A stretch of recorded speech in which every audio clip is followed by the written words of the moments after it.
Devocionais, a Bíblia toda em um ano. Hoje, Daniel, capítulos 10 a 12. Nos capítulos 10 a 12 de Daniel, encontramos a última e mais extensa visão do livro. Essa visão se dá no terceiro ano de Ciro, enquanto Daniel estava à beira do rio Tigre e teve a visão de um homem glorioso, com seu corpo de berilo e com o seu rosto que pareciam com relâmpagos. O capítulo 10 funciona como uma introdução. Ele apresenta Daniel, após 3 semanas de jejum, recebendo essa visão e sendo agora levantado por aquele homem que estava ao seu lado e que anunciou que estava a caminho para socorrer o seu povo. O mensageiro do Senhor explicou que a sua vinda havia sido retardada pela oposição do príncipe do reino da Pérsia, até que Miguel, o príncipe de Israel, veio em seu auxílio. Assim, Daniel foi lembrado de que por trás dos acontecimentos políticos da terra há um conflito espiritual invisível, envolvendo anjos e forças malignas. O capítulo 11 traz a parte mais detalhada da profecia. O anjo anuncia que ainda se levantariam 3 reis da Pérsia, até a chegada de um rei poderoso, que seria Alexandre o Grande na história. Após a morte de Alexandre, o seu império seria dividido em 4 partes, mas sem o mesmo poder. A profecia se concentra em 2 desses reinos, o do sul, os Ptolomeus, e o do norte, os Seleucidas. E é curioso notarmos o quanto o Senhor foi preciso nas palavras de Daniel. Conforme relatados nos versículos 6 a 8, haveria um casamento da filha do rei do sul com o rei do norte, para que estabelecesse a concórdia, a paz entre eles. E foi exatamente o que aconteceu. Por volta do ano 250 a.C., Ptolomeu II, o rei do sul, fez uma tentativa de estabelecer a paz com Antíoco II, o rei do norte, dando a sua filha Berenice em casamento. O plano era que Antíoco se divorciasse da sua primeira esposa, Laodice, e deserdasse seus filhos.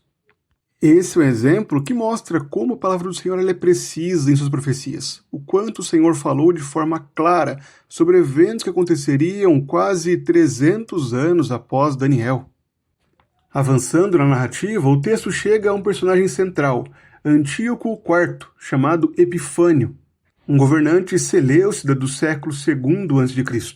No versículo 37 é dito que este rei não teria respeito aos deuses dos seus pais, nem ao Deus que as mulheres preferem, nem a qualquer Deus, porque se engrandecerá acima de tudo. E é justamente o que significa Epifânio. Deus se manifestou. Este Antíoco Epifânio invadiu Jerusalém, profanou o templo, proibiu práticas religiosas judaicas e perseguiu violentamente o povo de Deus. O capítulo descreve como arrogante, enganador e blasfemo, antecipando a figura de futuros inimigos do Senhor. Após o capítulo 11, o capítulo 12 traz a conclusão da visão.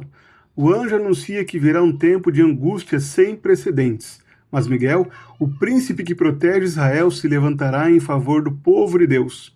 Nesse contexto aparece uma das declarações mais claras do Antigo Testamento sobre a ressurreição. Muitos que dormem no pó da terra ressuscitarão, uns para a vida eterna, outros para a vergonha e desprezo eterno. Os sábios, aqueles que permanecem fiéis, brilharão como o firmamento e como as estrelas para sempre. O anjo também ordena que Daniel guarde essas palavras até o tempo do fim, mostrando que Deus já determinou o curso da história e o seu desfecho. Esses capítulos de Daniel foram dados para fortalecer o povo de Deus em tempos de angústia. Ao exilado Daniel e à comunidade que sofreria nos séculos seguintes, Deus mostrou que por trás dos conflitos internacionais, da política que os rodeia, existe uma batalha espiritual, e que cada império humano possui limites estabelecidos pelo próprio Deus. A longa descrição dos reinos do norte e do sul servia para mostrar que nada foge ao controle do Senhor. Mesmo diante da perseguição brutal de governantes como Antíoco Epifânio, a mensagem central é que o sofrimento do povo não é o fim da história. Deus prometeu o livramento final, apontando para a ressurreição, quando os fiéis seriam plenamente ressuscitados e glorificados. Assim, a profecia chamava Israel a perseverar com confiança, sabendo que a vitória não depende das circunstâncias presentes, mas o Senhor soberano que governa toda a história e que garantiu a herança eterna ao seu povo. Esses capítulos apontam para Cristo. A visão de Daniel, do homem vestido de linho, de aparência gloriosa, antecipa a revelação de Cristo ressuscitado e exaltado como mediador do seu povo, tal como descrito em Apocalipse capítulo 1. Os longos conflitos entre reis do norte e do sul revelam a oposição persistente contra Deus, mas também apontam para a resistência que o próprio Cristo enfrentaria em sua vinda e que continua contra o seu evangelho. Ainda assim, esses reinos passam, enquanto Cristo permanece como rei vitorioso. A figura de Antíoco Epifânio, arrogante e perseguidor, anuncia o anticristo, que encontra em Jesus o seu derrotador, aquele que triunfa sobre ele de forma definitiva. Antíoco Epifânio prenuncia ao anticristo, que encontra em Jesus a sua derrota definitiva. Cristo é aquele que prevalece e que assim assegura ao seu povo a promessa da ressurreição, que é dada em Daniel 12. Assim, em Cristo, o povo de Deus tem a certeza de participar da vitória final sobre a morte e de brilhar na glória eterna. Assim, esses capítulos relembram de uma mensagem muito importante.